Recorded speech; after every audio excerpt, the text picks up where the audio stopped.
The sudden cancellation of The Late Show sent shockwaves through the industry and the viewing audience. Paramount insisted their reasons were financial, but the timing of the cancellation suggests something more nefarious may be at foot.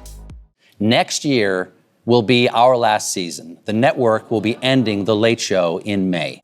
The Late Show was canceled without warning or a satisfactory explanation, but CBS was still effusive in its praise for the show, and host Stephen Colbert, in a joint statement from Paramount Global, CBS, CBS Entertainment, and CBS Studios, which read, "Our admiration, affection, and respect for the talents of Stephen Colbert and his incredible team made this agonizing decision even more difficult. Stephen's comedy resonates daily across digital and social media, and the broadcast is a staple of the nation's zeitgeist." Colbert announced the news on the air, and his studio audience responded with audible shock and disappointment.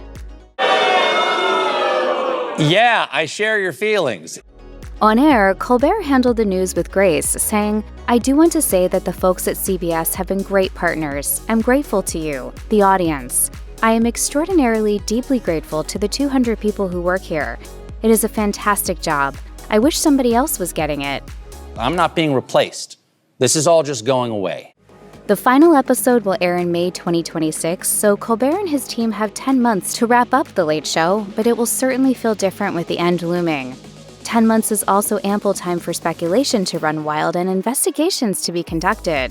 A lot of people think there's something fishy about the timing of CBS's move. Could presidential politics, particularly President Trump's politics, have played a role here?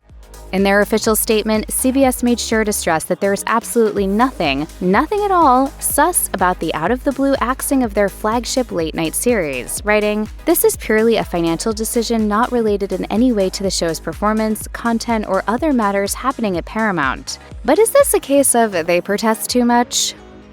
Stephen Colbert was the highest rated show for that hour. The other shows are not being canceled, and of course, nothing happens in a vacuum.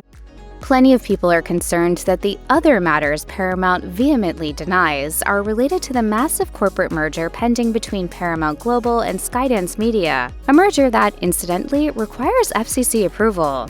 The $8 billion merger has been under review by the FCC for nearly a year, with a looming deadline of October 6, 2025. Perhaps not coincidentally, both the FCC chairman and Skydance CEO are right-wing supporters of President Trump. So there's been speculation that CBS is not just compromising, but completely capitulating to the administration.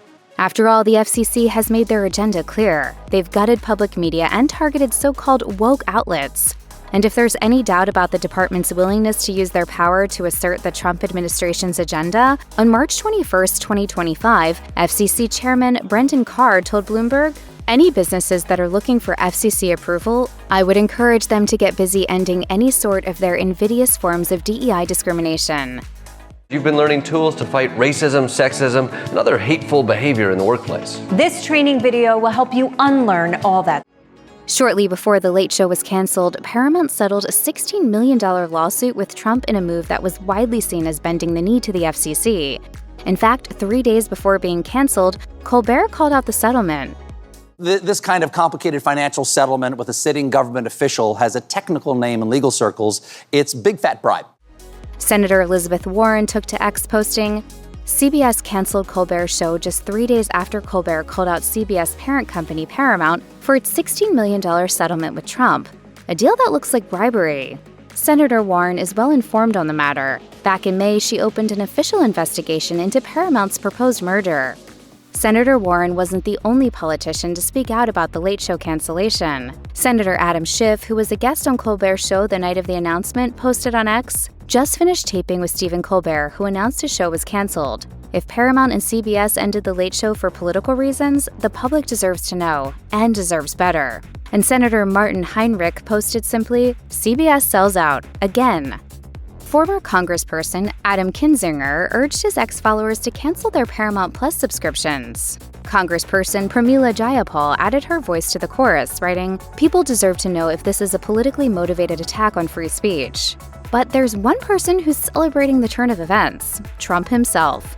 Over on Truth Social, he posted, "I absolutely love that Colbert got fired. His talent was even less than his ratings. I hear Jimmy Kimmel is next, has even less talent than Colbert." Colbert and the rest of them have become nothing but anti-Trump fever swap Let me porn ask with you, them but- guests every single Elliot, night. Trump's petty glee certainly does nothing to dispel allegations that CBS pulled the plug to help its dealings with the FCC. Jimmy Kimmel was the first late-night host to react to the cancellation news, posting a story on his Instagram which read, "Love you, Stephen. You and all your Sheldons, CBS." Jimmy Fallon also posted to Instagram writing, "Stephen is one of the sharpest, funniest hosts to ever do it. I really thought I'd ride this out with him for years to come." In his Instagram stories, Seth Meyers wrote, "For as great a comedian and host he is, Stephen Colbert is an even better person. I'm going to miss having him on TV every night, but I'm excited he can no longer use the excuse that he's too busy to hang out with me." There's been a massive outcry from both blindsided fans and the inevitable haters. In a viral X post, activist Charlotte Clymer wrote, "Financial reasons my ass, this is purely political." Meanwhile, Meghan McCain warned on X, if Jimmy Fallon and his team were smart, they would start inviting prominent Republicans on as guests and treat them like humans. But McCain's threat backfired. As Mike Nellis pointed out, Meghan McCain basically admitting Colbert was fired for being critical of Trump. Frankly, he's been on a hot streak lately. So by the business logic of television, normally he would be in a very safe spot.